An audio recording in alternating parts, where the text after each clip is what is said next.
honestly feel like Gojo might be one of the most overhyped characters in the history of modern anime, and it really seems like the right time for us to just come out and say it. Even though TikTok is absolutely filled with edits of the strongest sorcerer right now, we're all kind of missing out on a different character. This other character doesn't just look like a leveled up version of Gojo, but they also have the kind of wonderful depth that it feels like Akutami never quite managed to give to his big fan favorite. I'm talking about Qifrey from Witch Hat Atelier. I stumbled onto this anime totally by accident. I just wanted something interesting to watch before bed, expecting a typical fairy tale about wizards, but instead, I got an existential drama about trauma, responsibility, and the idea that knowledge is the most dangerous weapon in the world.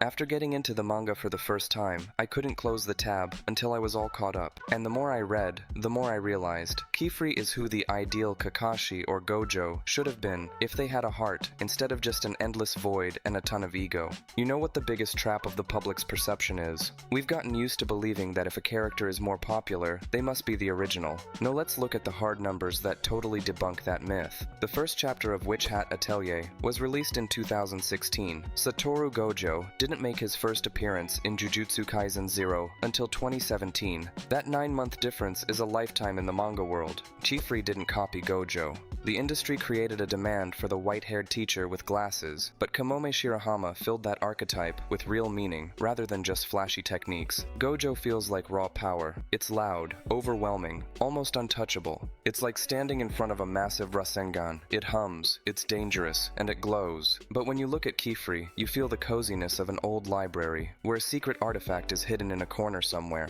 His glasses aren't just some stylish accessory to hold back the 6 eyes. One lens is darkened because it's like a brand. If Gojo's blindfold is a symbol of his divine superiority over the world, then Qifrey's glasses are a shield he uses to hide his scarred soul from the children he's sworn to protect. In this world, there's no magical energy that just appears out of thin air. Magic is a craft. It's ink. It's the precision of a compass. It's geometry. It's actually incredibly close to how Kishimoto described Fuinjutsu in Naruto. Remember how they used to apply seals there? In Atelier, the entire magic system is built on that. And in this world, Qifrey is one of the absolute best. But here's the thing, why does Qifrey feel like a better mentor to me? And why does Gojo never really hit that true teacher role? It all comes down to how they actually think. Gojo raises soldiers. He wanted to reform the sorcerer world by building a powerful opposition of strong students. His love for Yuji, Megumi, or Nobara is always filtered through the lens of their potential. If you aren't strong, you aren't in his league.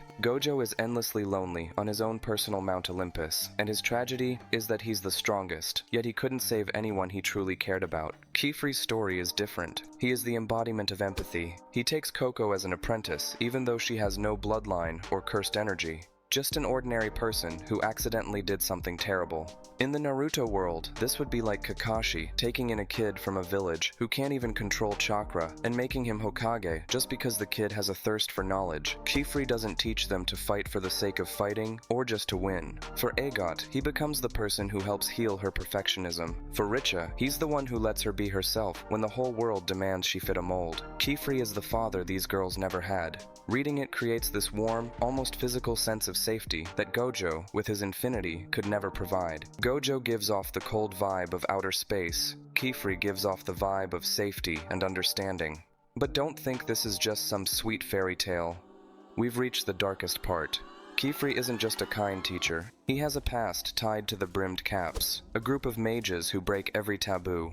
We know he survived a traumatic experiment, he lost a part of himself, and the consequences of that still haunt him. He feels pain, he hides the truth. He is obsessed with finding the people who did this to him, but the manga doesn't give us the full answer of what exactly happened, and that's important. He's a man living with the fallout of what was done to him. Qifrey's secret isn't what he does to others, it's what he doesn't let them see. Olrugio is one of the few people who's been around him long enough to sense that something is off. He tries to understand him, support him, and reach out to him. But Qifrey always keeps his distance, not because he doesn't trust him, but because he can't afford to be completely honest. His past with the Brimmed Caps isn't just a memory, it's a wound that hasn't healed, and he does everything in his power to make sure his students never face what he went through. That's his tragedy. Gojo was sealed in an external prison. Qifrey lives in a prison he carries with him every single day. To be fair about the downsides, Witch Hat Atelier might seem slow to some. You won't find a battle in every chapter like in Jujutsu Kaisen. Sometimes the author dives really deep into the philosophy of how to draw a perfect circle. This is a manga for people who are tired of a character's power, depending on how loud they scream a technique's name, or how legendary their clan is. The rules are different here.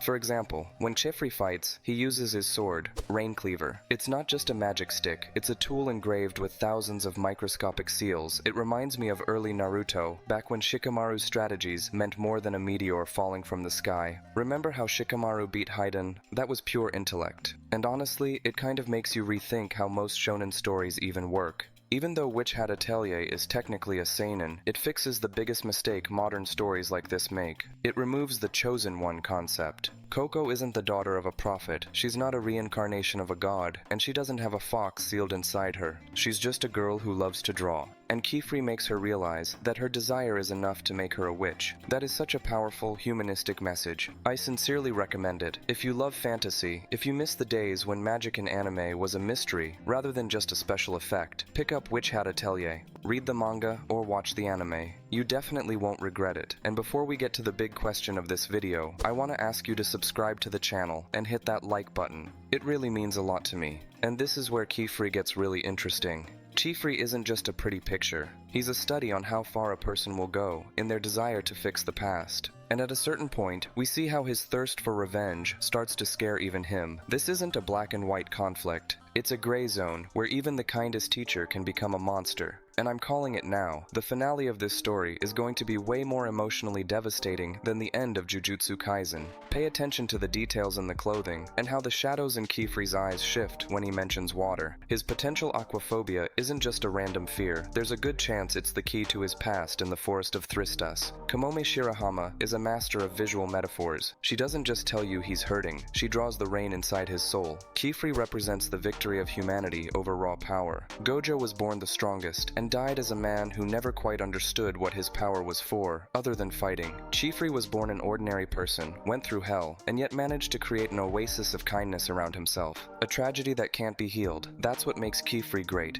And I'm certain this anime is going to win over millions of hearts. Qifrey will become the new fan favorite with a ton of edits, but I want you to remember, he's not Gojo. He's so much more. He's a mentor who chose love and kindness over absolute power. Or maybe Gojo just wasn't meant to be a warm mentor. Maybe he was just a symbol of power detached from people. I'll admit there's depth in that too, but it just doesn't resonate with me the same way.